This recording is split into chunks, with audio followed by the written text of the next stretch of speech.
My name is Krysta Jones, founder and CEO of Virginia Leadership Institute, and welcome to A Seat at the Table. The purpose of this show is to bring together experts and thought leaders to talk about how we can inspire our community to have their voices heard and get their seat at the table. Today our topic is women's empowerment, and we have two wonderful guests who we're excited to talk about the great work that they do with their organizations and the work their organizations do in the community. First, we have Ms. Candace Bennett, who is the former president of the Junior League of Northern Virginia, and Ms. Tamika Tunsil, who is the current president of the Northern Virginia Alumni Chapter of Delta Sigma Theta.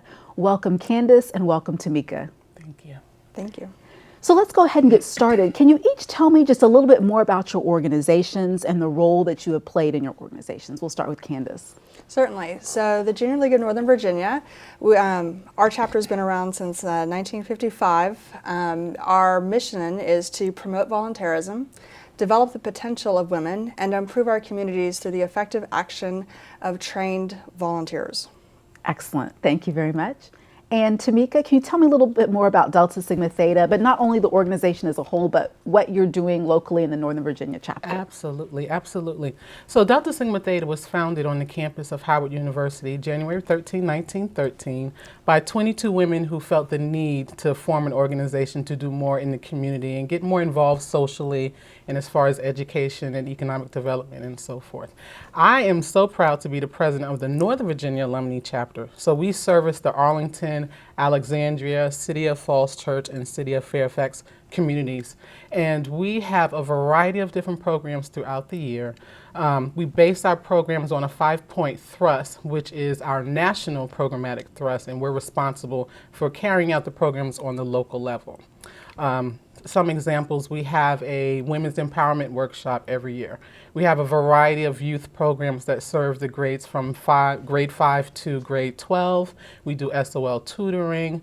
We provide scholarships in the community. So a lot of different things. I can go on and on and on and on and on about that. Okay, and Candace, can you talk a little bit more about the specific programs that the Junior League does in the community? Certainly. Well, we have a long mission or long history here in the community to do a variety of things, but currently our focus is combating childhood obesity, providing nutrition education and physical activity education for children in the area. So we've done a variety of things. We have a signature program from the Association of Junior Leagues International called the Kids in the Kitchen. And so we've actually been working with that program since I think 2006. And we do education programs in the shelters, in the schools. We do a once a year health fair. This past April we had, or maybe May, we did it at the Mosaic District. It was a lot of fun. Kids get out and they do Zumba, and we have a lot of vendors come out and talk about what it is to be healthy. Excellent. Right. And so can you both tell me why it's important for each of you as women to be engaged in your particular organization? Can you start with you, Tamika? Oh, wow. We can go on and on and on about that, and I think we were talking about this a little bit earlier. Women, we are a subgroup, I guess, to some, but a group of powerful, educated women that have so much to give back into the community. Part of one of our initiatives is to start with young girls, our future leaders, which will lead this great nation eventually one day and turn into women like Loretta Lynch, our newest Attorney General, who happened to be a member of Delta Sigma Theta Sorority Incorporated. So these are the type of minds that we want to mold. And me as a professional, I work in mental health, so that's something that I look forward to doing, working with youth, working with the elderly, and really giving back to the community and shaping the community and shaping our future leaders. And it's really important that we do that, I feel, at least. Excellent. And Candace? When I first joined the Junior League, I knew about its mission to promote volunteerism. And so I was excited to kind of get involved and have a focused activity, an outlet to get involved in the community. But as I became involved with the organization, I learned about our unique history. In 1901, the organization was founded in New York by Mary Harriman, and her mission at the time, she brought together several of her young women friends, and they provided nutrition assistance and health care and education familiar themes, to young immigrant families in New York's Lower East Side. And we have a long history in the women's movement. 1914, the Junior League of St. Louis actually did a march for women's suffrage. So each chapter has its own focus, but it has spanned all the issues. And so chapters around the country are doing everything from, again, ours, combating childhood obesity, to some who are combating human trafficking, to literacy, like the Junior League of Washington's focus. So it's exciting to be a part of such an amazingly strong, powerful group of women. Right. And many people have said before, if you want something done, call the Junior League. Excellent. You know, I think most people, if they see the organization's Junior League and they see Delta Sigma Theta, they may not realize how much you have in common. But as I'm sitting here listening to you, you mentioned the Women's Suffrage March. So I would love for Tamika to talk a little bit more about Delta's history, particularly the early history and getting involved in social action. So one of the main purposes of why Delta Sigma Theta was created, obviously, was not being able to join. There was some exclusion other fraternal and sorority organizations. So really seeing the need for an organization to come together collectively. That's number one. And then two, obviously to give back to the community, do more service, not to just form a group of women to sit around and have tea, though we all enjoy that, but that there's a greater purpose and a greater need. And not only just Delta Sigma Theta, there are a lot of great organizations, but specifically about Delta, one of the first political acts that these young 18, 19-year-old women did in 1913 was to walk in the women's suffrage parade. So they formed an organization and then very quickly said, okay, now we're not just going to sit. We need to act. We need to do. And you were talking about women's suffrage, and I was sitting here, it's like, yes.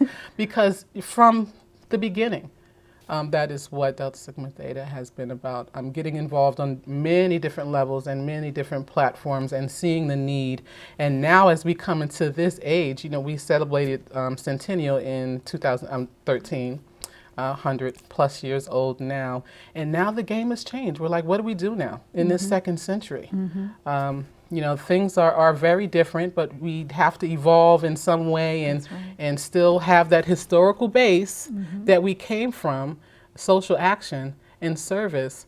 But, you know, it's the second century, and we have to meet the platform, I guess, the road where we are and be able to still provide for the community. So Tamika, you talked a little bit about diversity and inclusion in terms of historically and how that was important for Delta to become involved. I'd like to hear from both of you your thoughts on your organizations and what type of emphasis you place on diversity and inclusion. We'll start with Candace. Okay. Inclusion, I mean, it's an utmost priority for us. Our league is special. I love our league. We are a very diverse league. We've had, in the past 12 years, 3 of our presidents have been African American, and our current president is a new American. So we very much embrace inclusion in the Junior League. I think that we also embrace diversity from a variety of things. I mean, we don't just have young women or older women. We don't just have stay-at-home moms or working women. They're single, they're married. We have women who are lesbians in our league. The diversity is incredible, and what happens is when women can come together and they share their experiences, it opens up empathy and allows us to see past our differences, and that's what we want to see happen. Definitely. And to that point, in my organization, Delta Sigma Theta, very diverse. So you've heard me talk about from what we came, obviously the need, why the need was to form the organization. It is a historically and predominantly African American organization, but we are very diverse. Very, very, very diverse of not only just race and ethnicity, but age. We have someone a couple years ago that joined the organization and she was in her 60s and 70s. Wow. Socioeconomic statuses, you know, I can go on and on and on and on and on, some things that Candace mentioned earlier. So that's very important. It's very important. When we go out into community, it is important for us as members to have the community to see someone that looks like them. someone that has the same lifestyle, someone that comes from the same. So we are in the trenches, we engage, we share our stories, and that's how we connect with the community, and that's very important. And it's also important why we try to remain diverse on many different levels, not just in terms of race and ethnicity. So. Excellent. So you both have shared some wonderful information about your organization. I actually am a member of the Junior League of Northern Virginia, but can you talk a little bit about membership and how one would become a member for each of your organizations? Okay. Candace? So the first step is to submit an application, and then you go through a training process. And so our current training process for our chapter it's about a 6-month new member status, and you do, I think, 3 trainings, and you go through, you participate in a committee, you can participate in a service project. I think 3 service hours is your requirement as a provisional. Actually, new member, I apologize. Provisional is an old term. Right. And then we graduate you and welcome you to active status, where we expect to get a lot of work out of you. I can say ditto to that point, pretty much. Along the same lines, we have opportunities for young women to engage. So it's not just the membership that does the service in the community. We allow all volunteers, and oftentimes it's young women who are interested in learning more about the organization that may come along and engage in our service activities. Mm-hmm. So that's one layer. And then the other is when we are looking to have membership, open the membership, we may have a meeting where they could come and hear more about the organization and how to apply. And then it's some along the same lines where there's a period of time where you are learning about the information and so forth, and history and the service that's done and so forth. And then, you know, some things from there that remain secret. But yeah, you know, it is a sorority on that level, but we are a service organization first. Yeah. And you know, I'm glad you mentioned that, because I think there's definitely sometimes a negative stigma associated with sororities and definitely with the Junior League. But what I'm very impressed with about both your organizations is the fact that you develop women, you develop leaders who are leaders in the community and continue to do a lot of the great projects like run for office or be professionals or serve as election officers, and all the great work that you do. Do you want to talk any more about that, or also your work with young girls and how you encourage young girls to do the same? Right. Well, I would say, where do I start? Right. Well, so for our members, I mean, obviously that's a big part of our mission, is to train women to go out and then serve on boards, run for office. We've had an amazing history of women. Eleanor Roosevelt was a member of the Junior League. Laura and Barbara Bush are both members of the Junior League. Sandra Day O'Connor, Carolyn Maloney. I'm personally proud of Mary Margaret Whipple, who is a state senator a retired state senator for Virginia. She is one of our very own members. So, and Lowell Richards is one of our sustainers as well, and she was a supervisor for Drainsville District here in Fairfax County. Excellent, wonderful record. And then for young girls, we have several programs. So we work closely with the Girls on the Run to help them with their programs and their races. And then we have, oddly enough, it's a fundraiser in the spring for the American Girl Fashion Show, but to watch these young girls get an opportunity to walk across the stage in such a safe environment. The stories that we've heard from parents after the facts and how it's increased their confidence, you know, it just melts your heart. Excellent, excellent work. Right. So to that, one of my themes during my presidency, and this is actually my first year, my first term, is lead. Leading by example and delivering on the promise to serve. So I personally am all about leadership development for my chapter members, leadership development and empowerment for women in the communities. As I said earlier, we have a women's empowerment workshop, and it was an all-day symposium with different workshops and on different levels, financial freedom and debt burden, and, you know, that type of thing. But also with starting with our youth. And that is a passion of mine. It's a passion of many of my officers and members, and really working with them monthly workshops, weekly, almost on the weekend activities. Our youngest program, that's for age 5 to 9, grades 5 to 9, has a big STEM focus.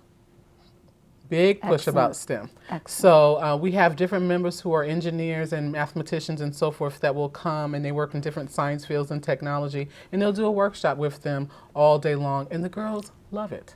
They absolutely love it, and at the end of the year, there's a little graduation kind of, ceremony or program, and they come back each year. They go back to school. They tell their friends, and you got to do this. You'll love this program. And we also have an opportunity for individuals, young girls, to go to a presidential conference at our convention. Wonderful. And we support them, we sponsor, so it's all on the chapter, and this year we'll be in Houston, so we have a young lady going, and she's very excited about that, and we're excited to have her go. Excellent work for both organizations. So as we wrap up, can you tell me about any upcoming events? Candace? Certainly. Well, we do have a recruitment event coming up June 23rd here in Clarendon. I apologize, Le Pen Quotidien. I never get that one right. On July 19th, we're also having a picnic at Arcadia on Woodlawn, and if you haven't had an opportunity to see what they do at Arcadia with the kids' summer camps, I invite everybody to go out and check it out. And then in November, we are doing our annual Enchanted Forest, which is one of our two big fundraisers, and it's a weekend. It's a family weekend of fun. We are hosting it again at the Tyson's Weston, and there's going to be a train room, the Children's Science Center room. We have kids in the kitchen activities. There's gingerbread house making and cookies with Santa, and then there's of course the premier event is in the ballroom where we have literally a ballroom of Christmas trees that are decorated from every possible imagined theme, from dragons to science experiments to wine for the adult couple in the room. So it's a great time for everybody to come out, and I'll have to check the dates. But it's usually the last weekend in November before Thanksgiving. Excellent. And how can people find out more information about the Junior League of Northern Virginia? They should go to the website, which is jlnv.org. Thank you very much. Okay, Tamika, any upcoming events? Well, we actually operate on the fiscal year, so we're coming to the end of our fiscal year, June 30th. We just had a big program, Project Esther, which is a day where we have empowerment workshops and pampering and give back-to-work attire for women for varying different domestic violence shelters. So we had about 50-plus women. That was on June 6th, and that kind of closed out the year along with our youth programs. We work over the summer, planning strategically for the next year. But some of the things that we have coming up, we have our Reading is Fundamental distributions, where we go to different schools and distribute books to the kids. Our SOL tutoring will start again, our youth programs, our back-to-school supplies, our empowerment workshops, our leadership development workshops. I can go on and on and on. We have our Trailblazer Gala that will be next May, which is where we award our scholarships. We just gave $20,000 away at our gala on May 2nd, and that was along with our foundation, which is NVDEX. Northern Virginia Delta Education Community Service Foundation. Excellent. So, and how can people find out more information about your chapter? Absolutely. They can go, for about the chapter, they can go to www.dstnovak.org, and for the foundation, www.nvdex.org, and that's nvdecs.org. So this has been a great conversation with thought leaders and experts in women's empowerment and those women who are just working on the ground to make a difference for not only women and girls, but for everybody. I know in my personal experience, I have been working with women's issues for years, and I personally have seen a change. I've seen a change in how women are acting and the confidence we have, as well as the way society is reacting to us. So I hope that this show has been inspirational to you for any issue that you're working on to help you raise your voice and get a seat at the table.